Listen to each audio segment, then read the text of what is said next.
G'day, Broads from Street Machine here as we continue to meet the contestants for the 2021 Milwaukee Street Machine of the Year Award. Marv, I believe you've got another couple of contenders lined up for us to chat to tonight. Certainly do there, Broads. We have, to lead off tonight, we have an absolute rip snorter of a classic Holden. It's a real credit to the owner because his vision is a stunning piece of street machining radness. And we've got Dean on the line here to talk all about his 69 Monaro. So, Dean, can you give us a little bit of a brief rundown on sort of what the basic mechanical package is here? Yeah, it's a 1969 HT GDS Monaro. Yeah, I've probably owned it now for about six years or so. It was just sort of wanted an updated car that was basically just modernised with the old style. If you just walk past this thing in a show, it looks like a really, really nice HT Monaro with some great wheels on it.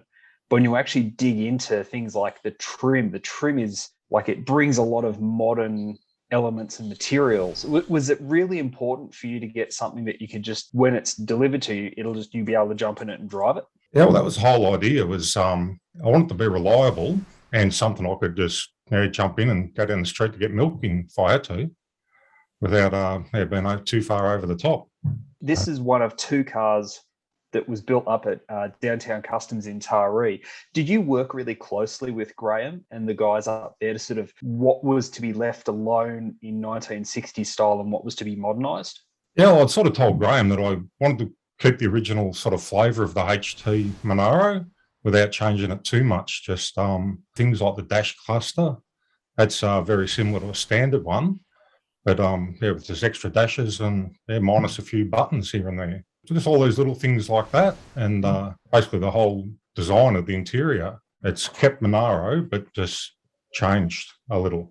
With a build as big as this car, with like all the exterior panels were blown off it, like this is a complete ground up build.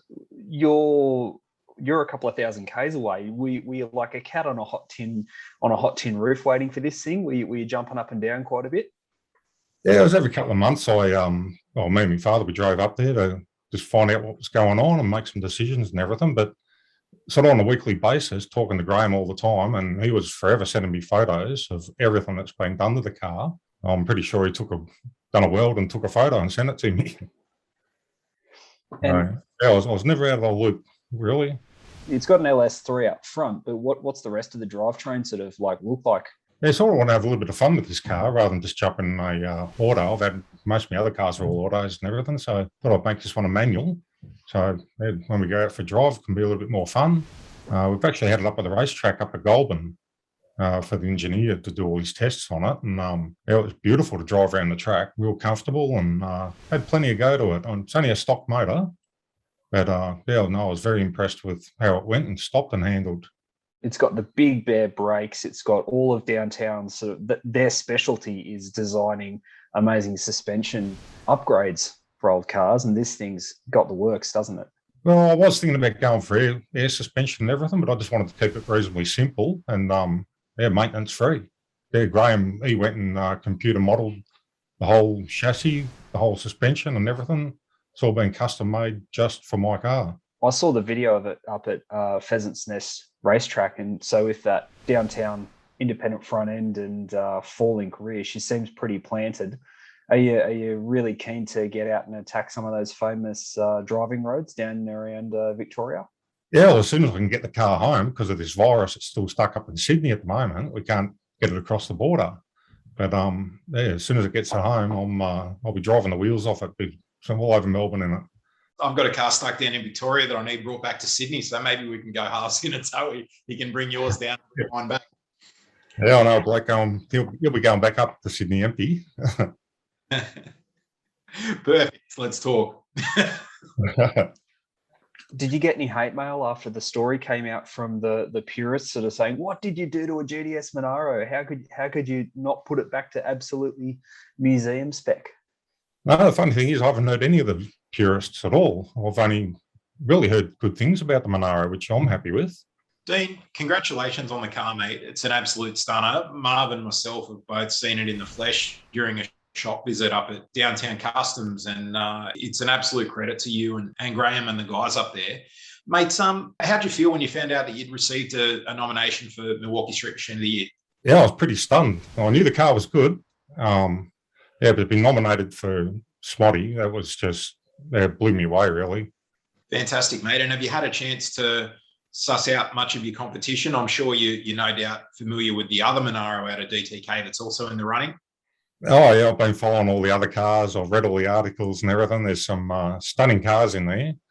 So whoever wins is going to be well deserving of it. For sure, mate. 20 grand cash is no small thing. And of course, your name etched on that legendary trophy. It'd be a pretty cool thing if you were to get the win, right? Yeah, I'd sort of be more interested in joining the Smoddy Hall of Fame. That's what I'd really like.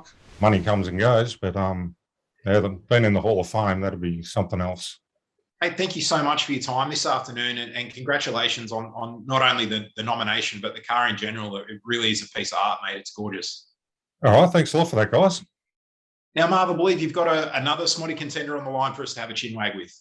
Mate, certainly do. And this thing has all the cubes, all the purple, and all the Mopar that you can handle. John Mitchell is a drag challenge veteran with his amazing purple Challenger. John, can you give us a brief rundown on the car and so some of its specs and what she does on the quarter mile? It's a genuine plum crazy with a white interior. It's a 1970 Dodge Challenger. It originally had a 383 from factory, but we put the 512 in it when I first put it together, which was very stealth, and ran the car into the 10s. I started doing drag challenge with that, but then we ended up putting the Hemi in it, so it's going all right. A plum crazy 70 Challenger's a pretty big dollar car in America now. Do the Mopar purists absolutely lose their mind that you've made this rad car out of what would be a pretty rare muscle car? Yeah, look, you got your purists. Like I convert it from left to right, hand drive. Only because I that's my personal thing on what I wanted to do with that car. Even my Camaro that I had, that was right-hand drive as well. And I just had a big block Corvette as well, which was a right-hand drive as well. So, if I was to do it again, I'd convert another one. Can you run us through sort of the cubes and the horsepower and sort of the drivetrain package that you've got in the Challenger? 605 Hemi. It's a Indy Max all aluminium, 605 cubic inches. It made just under 900 horsepower. It's not massive comp. They call it their street legend. So we're just running the tunnel ram on that with the 1050s on there now from Pro Systems, which Patrick really sorts me out. So he's, I've used him a few other times with other cars and other setups like that I had on that car as well. The gearbox is still running the 727, which has all been beefed up. It was originally built by Cope over in the States. Got a massive converter in there now. So hopefully we won't grenade it like we did the first pass at Drag Challenge 2019, I think it was. We actually won the right to be the first down the track. And that was the first hit that we done on the car, and it actually destroyed the gearbox. You run a radial tyre on the back of the Challenger, don't you? Yeah, it's a 295/60/15, so it's easy to just turn up to the track and just turn up and just race and then just drive it home. And you've actually been on every drag challenge, right? Because you came along as a passenger in 2014, didn't you? Yeah, I went with a good mate of mine, Steve. He took his Dodge Dart, so it's fantastic. That sucked me in, so I've been trying to get to every single one since, so.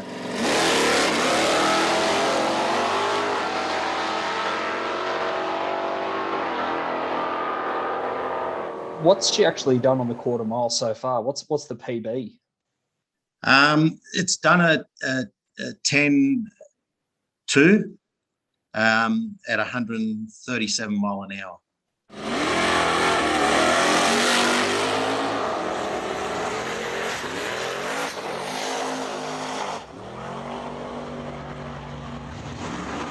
So it runs 10s, like bottom 10s. Yep. And it's aspirated and it's a big motor, but it seems to cruise great on the open highways. It's really good. Look, every nut and bolt I touched on that car, and it's all brand new. A few years ago now, but I fully dynamated it and put a rack and pinion steering in it, so it does drive really good, nice and smooth and no rattles, which is great.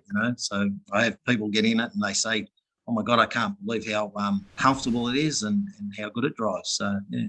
We've got a big heavy Challenger with a huge motor, big solid roller cam and a radial tyre.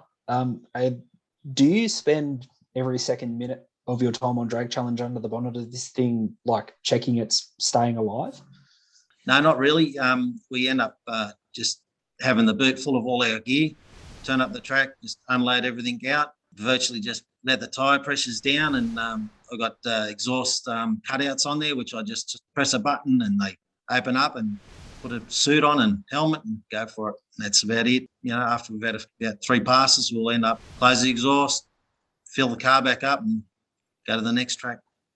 I'm sure that the Drag Challenge family, because it's a pretty tight-knit group, might look after you in the voting for Smotty, mate. And I think another group of enthusiasts that might get behind you is the Mopar guys, because you're the lone Mopar in the competition this year. Yeah, well, that'd be nice. Appreciate everyone's vote. It should, thanks. Yeah, for the chance, and I really appreciate it. And mate, if you were to get up, if you were to have a win in Milwaukee Street Machine of the Year, what would it mean to you? Jeez, it meant a lot. So I suppose I'd be over the moon.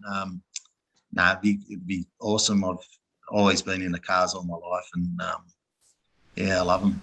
So I'm sure 20 grand prize money from Milwaukee wouldn't go astray either. Yeah, it'll go straight to the Challenger. I don't tell the missus that, but cool, mate. Well, congratulations on your nomination, and thanks so much for the chat. Really appreciate it.